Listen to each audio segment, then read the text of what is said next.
I'm very pleased to introduce you to another powerhouse of the German business world. It's Jessica Peppel-Schulz. Hello, Jessica. Hello to Hamburg. Hello, Mrs. Eichinger. And first of all, thank you very much for the... Oh, we have a little technical issue here, but we're trying to get back. In the home office, those who know the city can see it in the background, in the lovely background.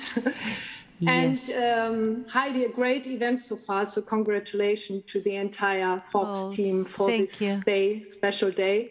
And a lovely hello to everybody. Hope you are all well in these crazy times. Yes, we are. Thank you very much. And really, thank you for joining. I know you are a busy person. So let's take this opportunity and think about how digital natives like Caro Dau, who have probably never spent a second if they could digitalize some processes or the business. Do we have a technical problem? Oh, I think we do have a little technical issue. Do you hear me again, Jessica? No, I think she cannot hear me. Please try again. I'm so sorry if... now I'm hearing you. Listen to me. Yes. Can you hear me again? Can you hear me again? So we're trying. Picture is perfect. Hamburg is beautiful, as it always is. And we're working for the sound to come in. Yes, so now I can hear you. Oh, this is good news. So, perfect. I just talk about digital natives like Mrs. Dauer, who probably never thought a second about digitalizing processes or digitalize their business, because this generation is digital throughout. And others, however, like people of my generation, they are not really used to think things digitally. So it's difficult to understand digital. And that's where you come in.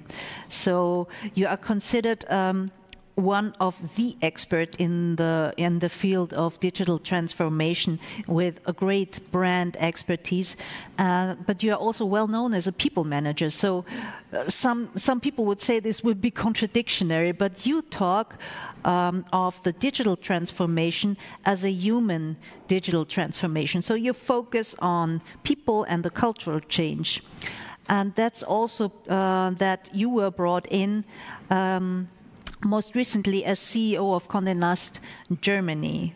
So I think the task was to digitally transform a more, let's say, traditional publishing house into a modern media company. I mean, we're talking about iconic brands like Vogue or AD or GQ. So how was that? And I mean, I'm so curious about this experience you've made there. Yeah, first of all, thank you. And it's correct. And I think you have actually already outlined the task for becoming the CEO of Condé Nast Germany correctly. But I have to say, in all my great professional tasks, like most recently at Condé Nast Germany, it was actually always about reorganizing and also rethinking the traditional businesses on the one hand, like the print business and brand business we had at Condé Nast Germany, in digitizing them. But on the other hand, building up new business areas. For example, for Vogue, we launched a Vogue collection where you can buy clothes, hoodies with a Vogue brand on it, and it becomes immediately within 1.5 years duration to the most important revenue streams, what we had at Condé Nast. So it is always rethinking the traditional business, but on the other hand, really building up new business areas, so to generate new revenue streams. And these were, of course, digitally conceived and set up from the very beginning. So they are digital already because they are new. And so I can say it was always the goal to make companies like Condé Nast Germany less dependent on traditional revenues, in this case from print and classic advertising, and set up entirely new revenue models for the future, which are sustainable, so will lead the companies into the future.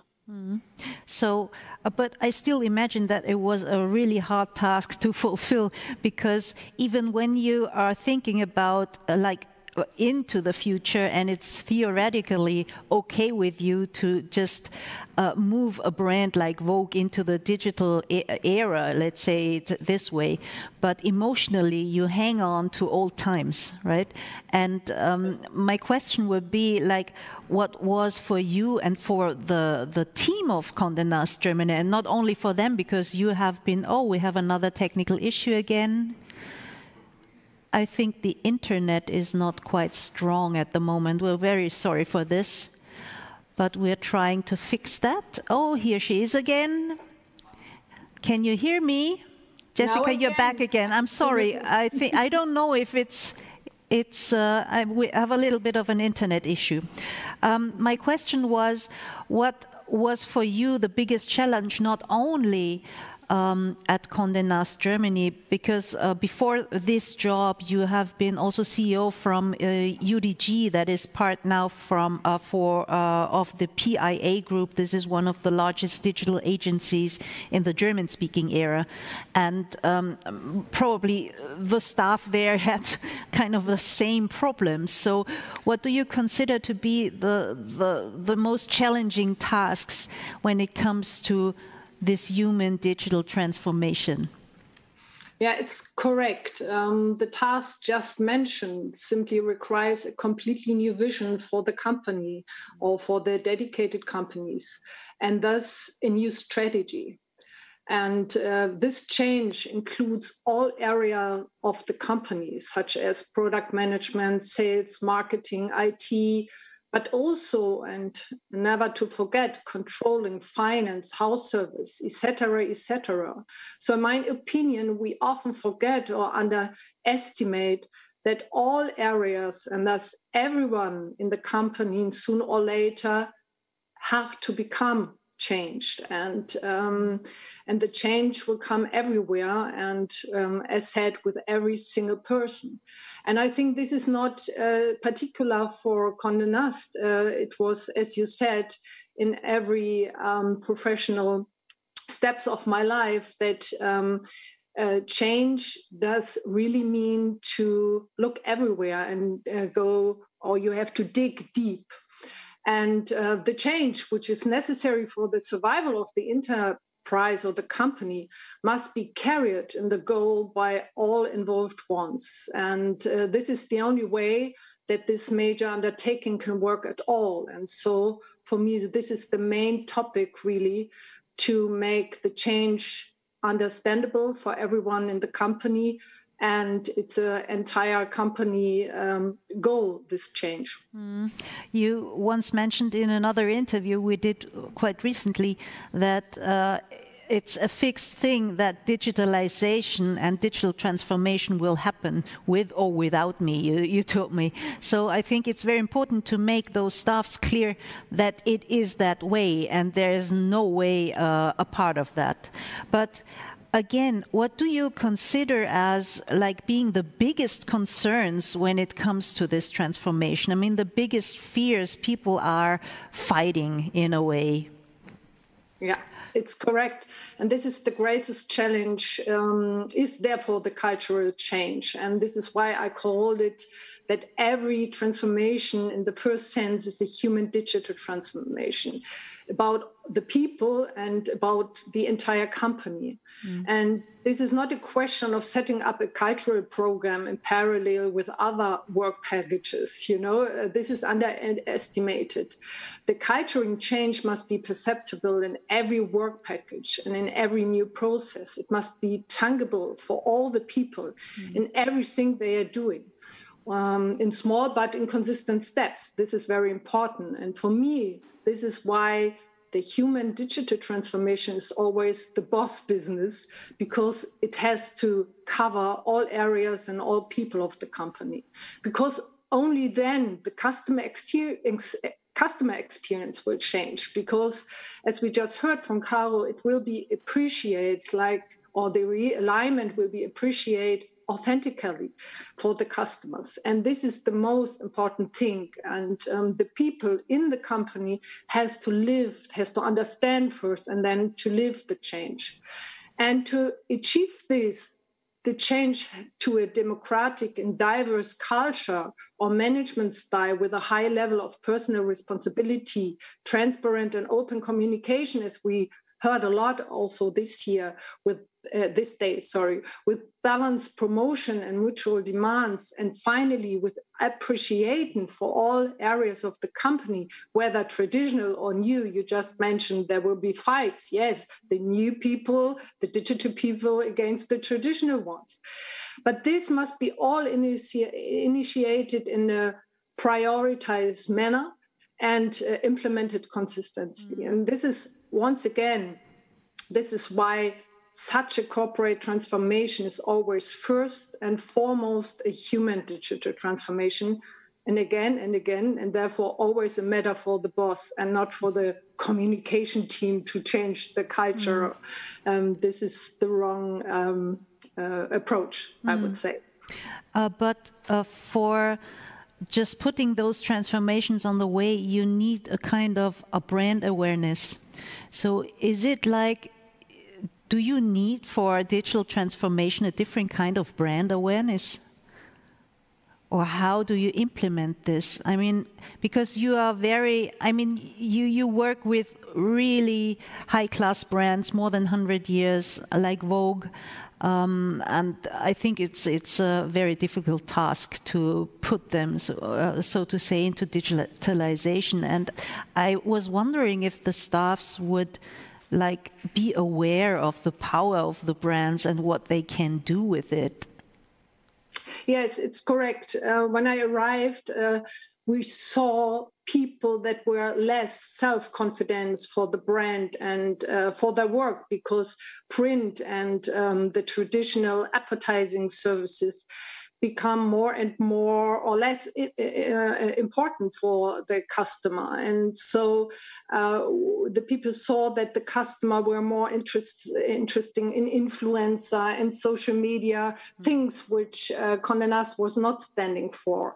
And so this is completely correct what you're saying, that the people feel less important, or the power of the brand they are working for. And this is why we build up immediately integrated teams, traditional and digital people, but also salespeople, controlling people, sitting everyone on the table and building up a new brand scope, which is consistent in the digital way. So we had market research what the brand is standing for, but we define all together in integrated teams the vision of the brand, of the new brand, which becomes more digital, but also has to cover the old target groups or the old demands of the people.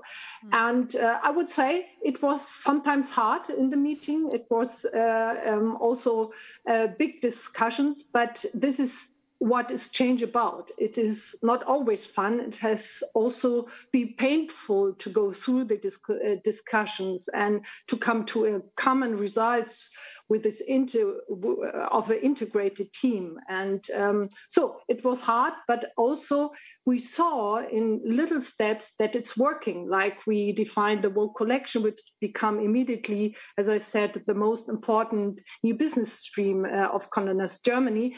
And so with lighthouse projects like the Vogue collection and with integrated teams which go through the pain, but also having fun to create new things, at least we were very successful at the end.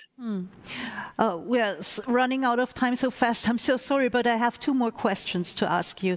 Because may I say that you never chose the simple way?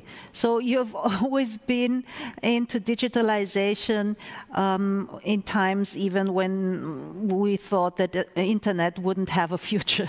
So you are used to work with less budget. You were used to have like TV as the other side where the budget was going, yeah, I mean, what? Why? Why does someone choose to go the hard way?